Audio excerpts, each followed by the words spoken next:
অস্থিরতা, দেশে যদি অস্থিরতা থাকে শিক্ষা সত্যিকার অর্থে তেমন কাজে আসবে না। কিছু সুবিধাভোগী মানুষ আছে তেলবাজ, এরা হয়তো কিছু সুবিধা পাবে। রুলসটা দেখেন, সাবজেক্ট ভার্ব, এই যে ওয়ান অফ এর বিষয়টা, যে ওয়ান অফ প্লুরাল নাউন, এই যে হু দ্যাট, এটাকে আমরা বলি অ্যান্টিসিডেন্ট।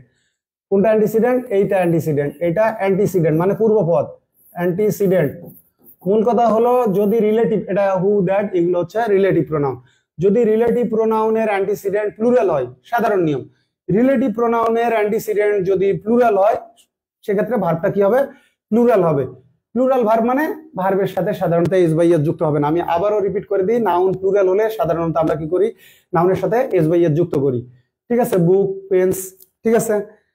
তো আর যেমন ম্যাঙ্গো থেকে ম্যাঙ্গোস, তারপরে ধরেন ফক্স, এই যে ধরেন ফক্স, এক্স আছে, ইএস লাগানো লাগতেছে, সাধারণত শেষে এস থাকবে। যেমন বক্স, বক্স, বক্সেস। এখন এটা যদি আমি সিঙ্গুলার ভার্ব করি মিক্স, তাহলে এর সাথে লাগবে। তার মানে ভার্ব সিঙ্গুলার হলে সাধারণত আমরা কি করি? এর সাথে এস বাই এস যুক্ত করি, আর প্লুরাল হলে দরকার হয় না। আর অন্যান্য যেগুলো ভার্ব আছে যেমন বি ভার্ব, এম আর এর পরিবর্তে ইজ হচ্ছে, হ্যাভ থেকে হ্যাজ হচ্ছে, ওয়ার ওয়াজ, তাহলে সিঙ্গুলার ভার্বের শেষে এস থাকতেছে। এটা জাস্ট আমি রিপিট করলাম। তাহলে যদি আমার রিলেটিভ প্রোনাউনের অ্যান্টিসিডেন্ট প্লুরাল হয় তাহলে আমরা ভার্ব ব্যবহার করব প্লুরাল। বিষয় হলো এইটাই। তাহলে he is one of the employees who work overtime regularly. এখন আপনার এটা চেঞ্জ করতে পারেন, শিখতে হবে চেঞ্জ করা। বলা হচ্ছে সে ছাত্রদের একজন যে নিয়মিতই ক্লাসে দেরিতে আসে। ঠিক আছে, হি is one of the student who always, ঠিক আছে, ইজ লেট ফর ক্লাস, যে সবসময় ক্লাসে দেরিতে আসে। এগুলো চেঞ্জ করা জানতে হবে। তাহলে মানে একটা ট্রাকচার থেকে একটা উদাহরণ, ওই উদাহরণ থেকে আরো 5টা 10টা উদাহরণ আপনার মতো করে ভেবে, তাহলে দেখবেন আপনার স্কিল আপনা আপনি বাড়বে, ইংলিশে অটোমেটিক আপনার ইমপ্রুভমেন্ট হবে। লেখা বড় করতে বলতেছেন, লেখাটা বড় করি, যারা দেখতে পাচ্ছেন না এখন দেখেন ঠিক আছে কিনা।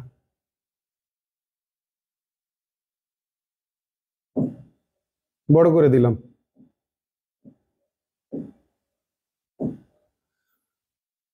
এই যে দেখেন work, he is one of the employees মানে কি? সে কর্মচারীদের একজন যে নিয়মিত ওভার টাইম করে, তার অফিস টাইমের পরেও দেখা যায় যে সে বাড়তি কাজ করে। সেক্ষেত্রে দেখেন he is one of the employees who work over time regularly. আমার এই যে হুটা হচ্ছে রিলেটিভ প্রোনাউন। ঠিক আছে, এটা কোন ধরনের সেন্টেন্স? Complex sentence. এর আগে যে আমার অ্যান্টিসিডেন্টটা থাকে, ঠিক আছে, এইটা হচ্ছে এমপ্লয়িজ প্লুরাল, আমার ভার্বটা হবে প্লুরাল। এটা হলো সাধারণ নিয়ম। তাহলে এই যে এটা কেন করাতে হয় দেখেন, যদি ওয়ান আপ এর পরে, এটা আপনাদের বোঝার স্বার্থে, নাউন প্লুরাল হলে ঠিক আছে রিলেটিভ প্রোনাউনের পরে প্লুরাল ভার্ব বসে। কিন্তু ঝামেলাটা কোথায়? ওয়ানের জায়গায় যদি দা অনলি ওয়ান থাকে সেক্ষেত্রে আপনি কি করবেন? সেক্ষেত্রে আমাদেরকে ব্যবহার করতে হবে, প্লুরাল নাউন তো আছে, ভার্ব সিঙ্গুলার, ভার্ব সিঙ্গুলার। মজার একটা বিষয়, এই জায়গায় আমরা এই জায়গায় প্লুরাল ভার্ব ব্যবহার করতে পারবো, কিন্তু ওইটা মূলত স্পোকেনে চলে। এই জায়গায় প্লুরাল ভার্ব ব্যবহার করলে কিন্তু কোনো কিছু ক্ষতি হবে না। এটা হলো ফর্মাল রাইটিং এর ক্ষেত্রে যা নিয়ম সেটাই পালন করতে হবে। এই জন্যই আসলে গ্রামারের রুলস ভায়োলেট করাটাই হচ্ছে সলিসিজম, ভায়োলেশন অফ গ্রামাটিক্যাল রুলস। তাহলে আমাদের রুলস হচ্ছে সিঙ্গুলার ভার্ব, পরীক্ষায় আনসার করবেন সিঙ্গুলার ভার্বে। কিভাবে দেখেন, নাবিলা, নাবিলা আমার শালিকার নাম, তখন ও অনেক ছোট ছিল এই কারণে নামটা চুজ করা। He is the only one of those students, ওই ছাত্রদের সে একমাত্র, ঠিক আছে, who has proved her performance. এই জায়গায় আপনি আমার ক্ষেত্রেও বলতে পারেন, ঠিক আছে, master Jahangir Alam is only one of the writers, ঠিক আছে, who has proved his potential বা ট্যালেন্ট, যেটাই বলেন। তো এই জায়গায় যদি আপনি হ্যাভ ব্যবহার করেন, করতে পারবেন, কিন্তু সেটা হবে ইনফর্মাল। এটা স্পোকেনে করতে পারবেন, কিন্তু ফর্মাল রাইটিং এর ক্ষেত্রে মানে একাডেমিক এবং অফিসিয়ালি পারপাস গুলো না, শুদ্ধতার খাতিরে সলিসিজম অ্যাভয়েড করে আপনাকে ভার্ব সিঙ্গুলার নিতে হবে। তাহলে এখন অনেকে কনফিউজড হয়ে যায় যে এখানে ওয়ান থাকলো, এখানে আমি সিঙ্গুলার ভার্ব, কিন্তু দেখতে হবে তার আগে আছে দা অনলি। যেমন এখানে রেন অ্যান্ড মার্টিনের হাই স্কুল ইংলিশ গ্রামার থেকে এই উদাহরণটা দেখেন, this is the only one of his poem that is worth reading. মানে কি? তার কবিতাগুলোর মধ্যে এইটা একমাত্র, ঠিক আছে, কবিতা যেটা কি পড়ার যোগ্য, ওয়ার্থ রিডিং মানে কোনো কিছু করার যোগ্য। ঠিক আছে, বলা হচ্ছে দা ফিল্ম, দেখেন ধরেন প্রবাসের ক্যারিয়ারে অনেক সিনেমা আছে, এর মধ্যে হলো কি Baahubali. Baahubali is the only one of his movies that is worth watching. Just modify করতে পারলে আপনার ইংরেজিতে স্কিল বাড়বে, এটাই ইনাফ।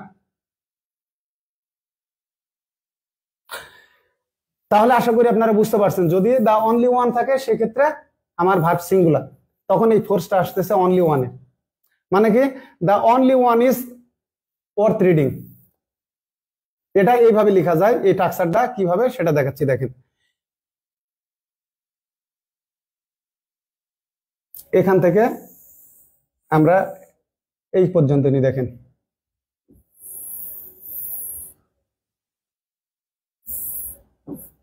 এই অংশটা আপনি প্রথমে নিয়ে আসতে পারবেন। ঠিক আছে, দেখেন এই অংশ, of his poems, of his poems, poems. ঠিক আছে, this is the only one that is worth reading. এটা আপনি এইভাবে লিখতে পারবেন, মানে আলাদা করে দিলাম, অফ হিজ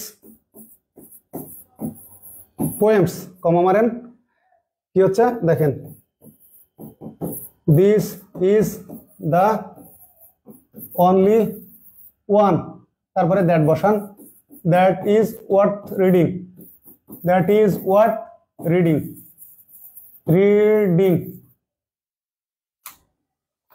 এই জায়গায় আপনি নভেলও বলতে পারেন। কোন একজন ঔপন্যাসিক কি করছে, অনেকগুলো নোবেল লিখছে, সেক্ষেত্রে তার একটাই পড়ার যোগ্য, সেক্ষেত্রে আপনি মানিক বন্দ্যোপাধ্যায়ের কথাই বলতে পারেন। যে সাপোজ পদ্মা নদীর মাঝি, তাহলে আপনি বলতেছেন যে অফ হিজ, মানে কার, মানিক বন্দ্যোপাধ্যায়ের। ঠিক আছে, অফ মানিক বন্দ্যোপাধ্যায় বা মানিকস নোভেলস। ঠিক আছে, তো এর মধ্যে কোনটা, পদ্মা নদীর মাঝি ইজ, ঠিক আছে, only one that is worth reading. হয়ে গেল, আপনি আপনার মতো করে মডিফাই করে নেবেন। মূল কথা হলো স্ট্রাকচার দেখবেন, একটা উদাহরণ দেখবেন, ওই উদাহরণ দেখে আপনি আপনার মতো করে আরো কয়েকটা তৈরি করবেন পারিপার্শ্বিকতা ভেবে। যদি তৈরি করতে পারেন, ওটা মস্তিষ্কে আপনার মতো করে একটু প্র্যাকটিস করে নেবেন, ইনস্টল করবেন, দেখবেন যে একটা সময় আপনার কনফিডেন্স বাড়তেছে, আপনার দক্ষতাও বাড়তেছে।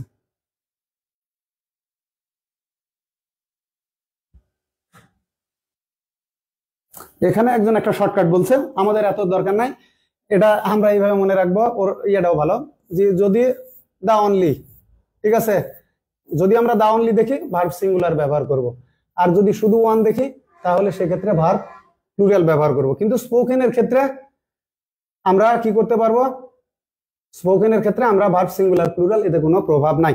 আপনার শুধুমাত্র সেন্স বোঝানোটাই আসলে আসলে আপনি কি বলতে চাচ্ছেন, এটা মানে কমিউনিকেশনটা সাকসেসফুল হয়ে গেলেই আপনার ল্যাঙ্গুয়েজের পারপাসটা সফল।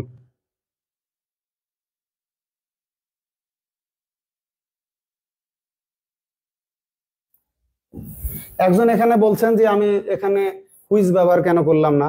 শোনেন, এখানে যদি আমার অনলি থাকে সেক্ষেত্রে দ্যাট ব্যবহার করাই উত্তম, এটাও একটা গ্রামারের রুলস। আমি এই জায়গায় দ্যাট ব্যবহার করলে, এখানে যেহেতু অনলি ওয়ান আছে, আমি হু এর জায়গায় দ্যাটও ব্যবহার করতে পারি, কোনো সমস্যা নেই। কিন্তু খুব বেশি ফরমালের ক্ষেত্রে আমি হু ব্যবহার করলাম। খুব বেশি ফরমাল আবার এটা অনেকে বুঝে না, সেটাকে বলে মাস্ট টু ফরমাল। কিরকম সেটা বুঝিয়ে দিচ্ছি, দেখেন, তাহলে আপনারা বুঝতে পারবেন। মানে এটা অনেকটা আগে প্রচলন ছিল, ওই যে করিতেন, যাইতেন, খাইতেন, এই ব্যবহার কি এখন আর আছে? নাই। ঠিক আছে, তিনি, ঠিক আছে, করতেছিলেন, তিনি করিতেছেন, না, এখন কি করছেন। সময়ের সাথে ভাষার পরিবর্তন আসছে। দেখেন, he is older than I, older, সে আমার চেয়ে বয়সে বড়, দেন আই, এইটা হলো বেশি ফরমাল, এটাকে আমরা বলি must too formal and old fashion অনেকটাই। মানে he is older than I, এইটাই আমাদেরকে এখনো পরীক্ষায় আনসার করালে। কিন্তু মডার্ন ইউজটা কি, আগে কিন্তু দেন শুধুই কি ছিল, দেন শুধুই ছিল কনজাংশন, প্রেপোজিশন ছিল না। এই কারণে একটা কমপ্লেক্স সেন্টেন্সের কোশ্চিন আছে, দেয়ার ইজ নাথিং নোবলার দেন লাভ। তো এটা সিম্পল সেন্টেন্স নাকি কমপ্লেক্স সেন্টেন্স, প্রশ্নটা ট্রেডিশনাল গ্রামারের, আগে দেন শুধুই ছিল কনজাংশন, এই কারণে এটা হবে কমপ্লেক্স সেন্টেন্স। কিন্তু মডার্ন গ্রামার অনুসারে এটা আপনি সিম্পল সেন্টেন্সের ক্যাটাগরিতে আনতে পারবেন।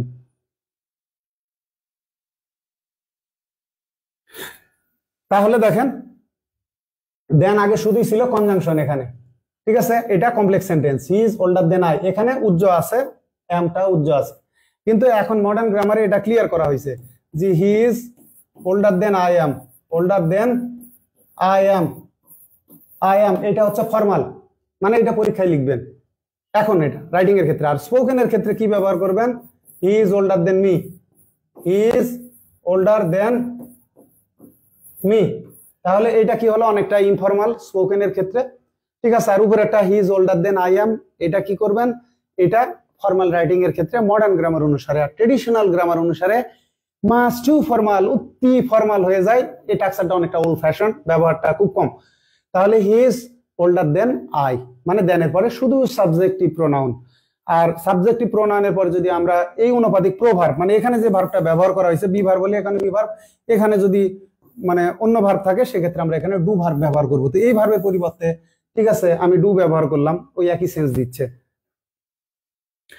তো এটা ব্যবহার করবেন মডার্ন গ্রামার অনুসারে রাইটিং এ, ঠিক আছে। আর he is older than me এইটা ব্যবহার করবেন স্পোকেন ইংলিশে।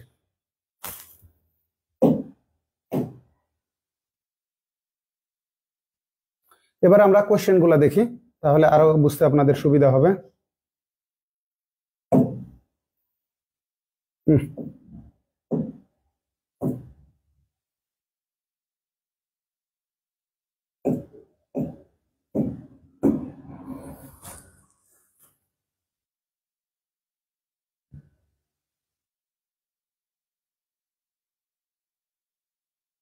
বড়ই করে দিয়েছি।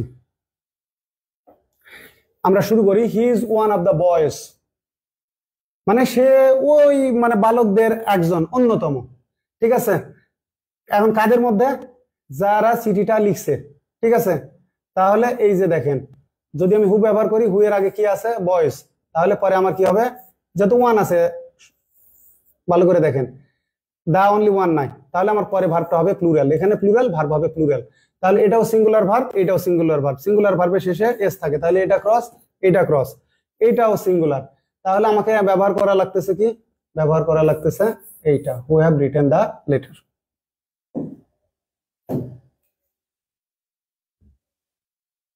অনেকে দেখতে পাচ্ছেন না, আবারও ইয়ে করে নি, স্বাভাবিক করে নি। এই হাইট হলে সমস্যা নেই।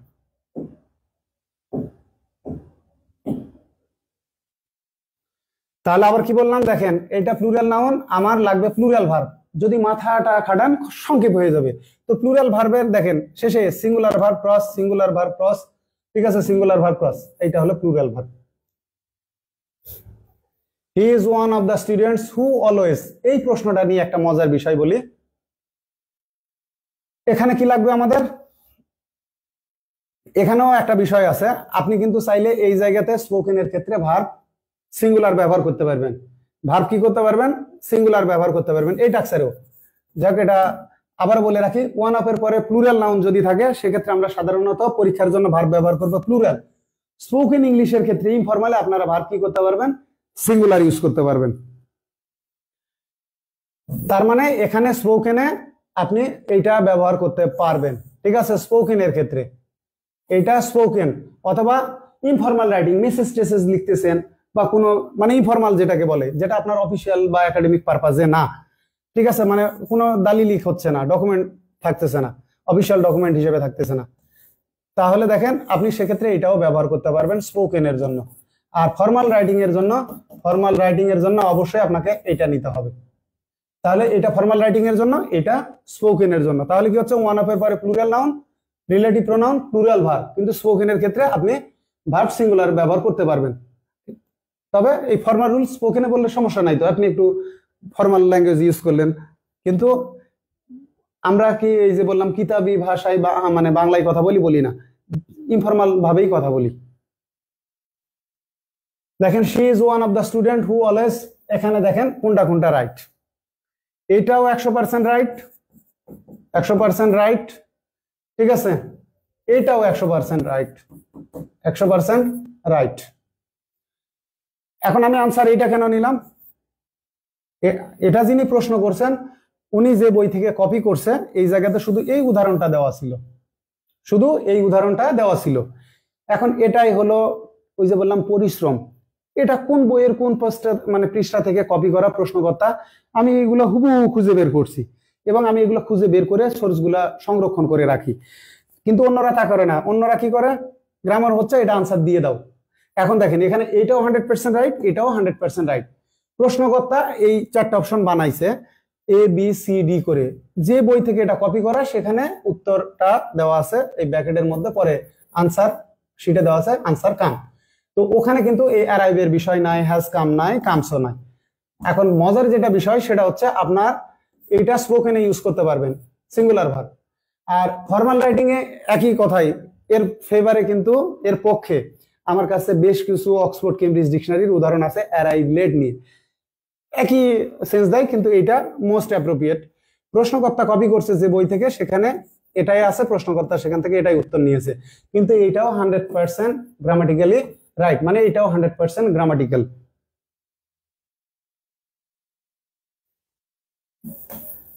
তাহলে কি হলো, এটাও 100% রাইট, এটাও 100% রাইট। প্রশ্নকর্তা যেখান থেকে কপি করছে উনি উত্তর নিয়েছে এইটা, ঠিক আছে, প্রশ্নকর্তার সোর্স অনুসারে।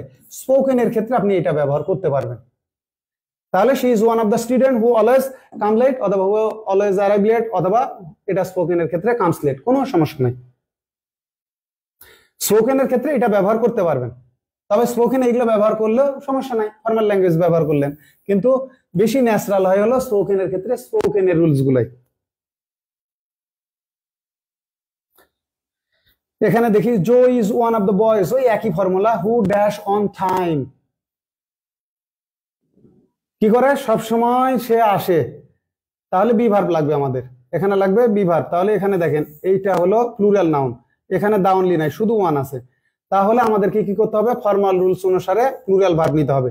এইটা স্পোকেনে ব্যবহার করতে পারবেন, কোনো সমস্যা নাই স্পোকেনে, ঠিক আছে।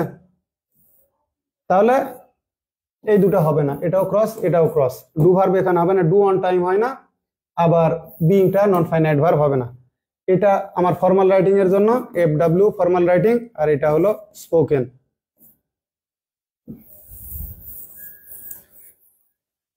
ব্যাকবোনের কাছ থেকে বোর্ডটা কিনছি, বোর্ডটা অনেক সময় হ্যাং মেরে দেয়, এই যে দেখেন সমস্যা, আমি যাই কিনি কোনো না কোনো ঘাপলা হয়, এটা আমার দোষ না, এটা আমার নসিবটাই এমন। অনেকে কম্প্যারিজন আনে, এই যে দেখেন আমার লাইফের সবকিছু নজরে রাখবেন, দেখবেন যে ঝামেলা থাকে। আমি ছোটবেলা থেকে, আমার বাপের আর্থিক সচ্ছলতা ছিল, কিন্তু আমার বাপ কখনো, মানে সচ্ছলতা মানে ব্যাপক সচ্ছলতা ছিল, কিন্তু আমার পিতা কখনোই চাননি যে আমি পড়াশোনা করি, কারণ ওই ট্রেন্ডটা ছিল না। আমার বাপের কিছু বন্ধু বান্ধব ছিল যারা রাজশাহী বিশ্ববিদ্যালয়ে বাংলা বা অন্যান্য সাবজেক্টে মাস্টার্স করে দেখতাম যে বেকার ঘুরতো। তো ওই উদাহরণগুলো, উনি ওই নেগেটিভ উদাহরণটাই আমার সামনে, যে বিশ্ববিদ্যালয় থেকে মাস্টার্স পাস করে কি শিখছে, পড়াশোনা করে হবে না, কাঠের ব্যবসা কর। তো আমাকে কখনো প্রপার অপরচুনিটি দেওয়া হয়নি, আমি অনেক স্ট্রাগল করে উঠে আসছি। আমি যদি সত্যিকার অর্থে সুযোগ একটু পেতাম, প্রত্যেকটা ক্ষেত্রে, আমার SSC পরীক্ষাতে আনসার্টেন হয়েছিল, কলেজে 2 বছর আমি ছিলাম না, আমার কলেজের যারা শিক্ষক বা হাই স্কুলের শিক্ষক জিজ্ঞেস করে দেখেন। তো আমার ওই যে বললাম, আপনি যে অপরচুনিটি গুলো নিয়ে বেড়ে উঠছেন ওইটা দেন, তো ওটা বাদ দেন, এখন আসেন আপনি কতটা ট্যালেন্টেড জিনিয়াস, কোন একটা বিষয়ের উপর আপনিও ভেবে ওটা প্রেজেন্ট করেন, আমিও করি, তখন বোঝা যাবে আপনি কত বড় ঘোড়ার ডিমের ট্যালেন্ট। আমি আগেও বন্ধু বান্ধবদের বলি, যে আমার এক বন্ধু বান্ধব, মানে বন্ধু আর কি, মানে 2012 সম্ভবত ও ম্যাজিস্ট্রেট হয়েছে, এইভাবে আমাকে করছে, তুমি কেমন স্টুডেন্ট ছিলা, তো ডিপার্টমেন্টে চান্স পাইছে, ওর সে আমার রোল নম্বর সবই আগে ছিল। প্রথম 7-8 মাসে সত্যি কথা বলি, আমার ব্যাচের কেউ বুকে হাত দিয়ে বলতে পারবে না তারা আমার চেয়ে 1 ইঞ্চি এগিয়ে ছিল, তারা আমার চেয়ে কয়েকশো ধাপ পিছনে ছিল। আমার জীবনে কিছু ওই সময় ক্রিটিক্যাল পারিবারিক ঘটনা সব মিলে আমি চিন্তা করলাম যে আমি রাজশাহী বিশ্ববিদ্যালয়ে পড়বোই না, আমি ঢাকা বিশ্ববিদ্যালয়ে আবার সেকেন্ড টাইমের প্রস্তুতি নিলাম। ওইদিকে আমার ঢাকা বিশ্ববিদ্যালয়ে আমি বাংলা অংশে 11.11 পেয়েছিলাম, ইংলিশে আমি সম্ভবত 23টা রাইট করছিলাম, তারপরেও বাংলায় ফেল করছিলাম 11.11, আপনি সেকেন্ড টাইমের কথা বলতেছি। পরে আবার দেখলাম যে না, তাহলে যত আসলাম তেমন আর প্রস্তুতি আমি ফার্স্ট ইয়ারের পড়ার সুযোগই পাইনি। সেকেন্ড ইয়ারে পড়াশোনা করলাম, কিন্তু লাইফে এমনই একটা ঝড় আসলো, যে মেয়েটাকে পছন্দ করতাম তার বিয়ে শাদী হয়ে গেল, তুফানে আমার একাডেমিক ক্যারিয়ার শেষ।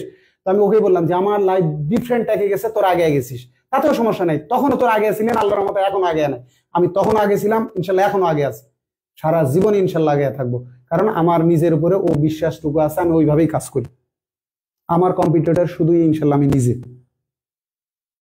এখানে একজন বলছে পরীক্ষায় আসলে কাম দাগাবো নাকি কামস, আনসার করবেন অবশ্যই কাম, পরীক্ষায় এইটা, পরীক্ষায় আপনি আনসার করবেন এইটা, আর এটা স্পোকেনের ক্ষেত্রে হি ইজ ওয়ান অফ দোজ হু, এই যে দেখেন নট স্মোক, এখানে আমাদের মেইন ভার্ব আছে, এখানে আমাদের দরকার একটা অক্সিলারি ভার্ব, কি verb, do verb, do not, does not, did not, এইরকম।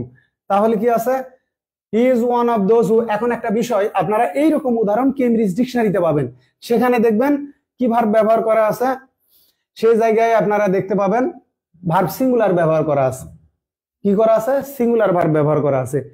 এইটা হলো ইনফর্মাল স্পোকেনের ক্ষেত্রে। ডিকশনারি গুলোতে যে সেন্টেন্স গুলো দেওয়া আছে মূলত এগুলা নিউট্রাল, মানে প্রথম কথা আপনি স্পোকেনে ব্যবহার করবেন, রাইটিং এও ব্যবহার করা যাবে। কোনো ক্ষেত্রে যদি সেটা অতিরিক্ত ফর্মাল হয়, সেক্ষেত্রে দেখবেন অক্সফোর্ড ডিকশনারিতে ব্র্যাকেটে এইভাবে লেখা থাকে ফর্মাল। আর কেমব্রিজ ডিকশনারি বেশিরভাগই ইনফর্মাল টাক্সারি লেখা।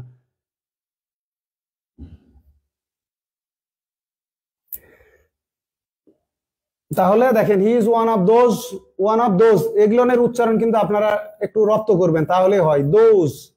ঠিক আছে, যেমন এই যে গোজ, গোজ। যেমন অনেকে এই যে দে এর উচ্চারণ, এগুলা কেন বলি?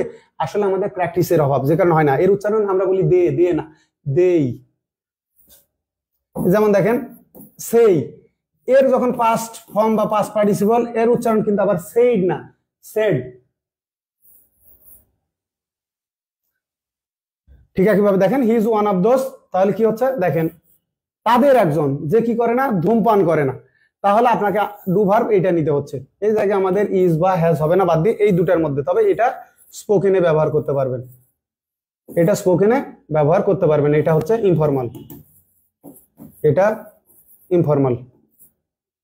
যে he is one of those who doesn't smoke আর he is one of those who, এটা হলো ফর্মাল। এটা পরীক্ষায় দিবেন।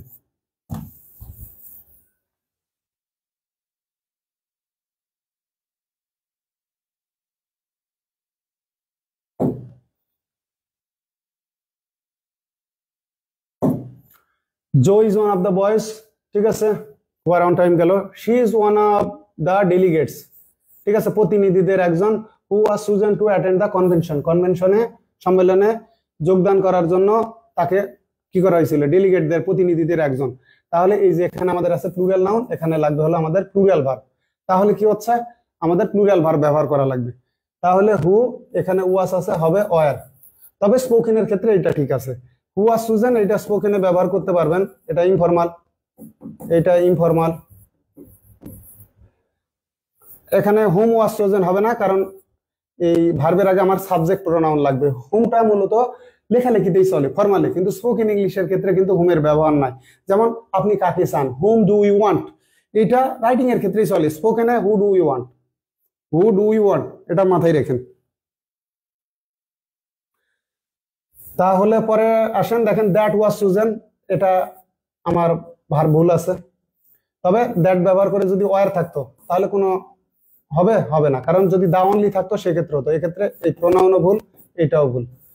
তাহলে নান অফ দেম না, এখানে আমার সঠিক আছে হু আর চুজেন। আপনারা মনে করতেছেন যে এই প্রশ্নগুলো প্রথমে বিভিন্ন, এই যে আমি কিন্তু এগুলো আগে কালেক্ট করছি, দেখেন মাস্টার বইয়ে 10 সালে এগুলো ঢোকানো ছিল, অধ্যায় ভিত্তি করা। তারপরে এগুলো আবার বিশ্ববিদ্যালয় ভর্তি পরীক্ষা থেকে চাকরি পরীক্ষায় রিপিট হয়েছে। এইগুলো প্রথম, মানে চাকরির কোনো বইয়ে এইভাবে আমি অ্যাড করছি। আর এগুলো কোন বইয়ের কোথা থেকে কপি করা, এগুলোর কিন্তু আমার কাছে আমাকে সোর্স বাইর করতে হয়েছে। যেমন এই প্রশ্নটায় যে আমি আনসার কাম দেবো নাকি অ্যারাইভ দেবো, এটাও রাইট। আমাকে কিন্তু বছরের পর বছর খুঁজতে হয়েছে এই প্রশ্নগুলা কোন বইয়ের কোন পৃষ্ঠা কোথা থেকে কিভাবে সেট করা হয়। না হলে এত কনফিডেন্টলি আমি এইভাবে বলতে পারতাম না। যা হোক, আমরা নেক্সট ক্লাসে রুল অফ ফ্র্যাকশন বা পার্সেন্ট, মানে ভগ্নাংশের ক্ষেত্রে এবং শতকরার ক্ষেত্রে নিয়মগুলো কি হবে সাবজেক্ট ভার্ব এগ্রিমেন্টের, এটা আমরা নেক্সট ক্লাসে আলোচনা করব। যাও আমার কথাবার্তায় ভুল ত্রুটি হয়ে থাকলে বা শেখানোর ক্ষেত্রে যদি স্লিপ অফ টাং হয় অথবা স্লিপ অফ পেন হয়, সুন্দর দৃষ্টিতে দেখবেন। আর যদি কোনো সাজেশন থাকে আরো বেটার ভাবে ক্লাস নেওয়ার ক্ষেত্রে বা আপনাদেরকে আরো ভালোভাবে কিছু শেখানোর, আমাকে অবশ্যই পরামর্শ দিবেন। তবে অবশ্যই সেটা যথাযথ, মানে শিক্ষার্থী হিসাবে বিনয়ের সাথে বা শুভাকাঙ্ক্ষী হিসাবে সেটা যেভাবে বলা উচিত, কিন্তু ফোর্সিবল হইতে না।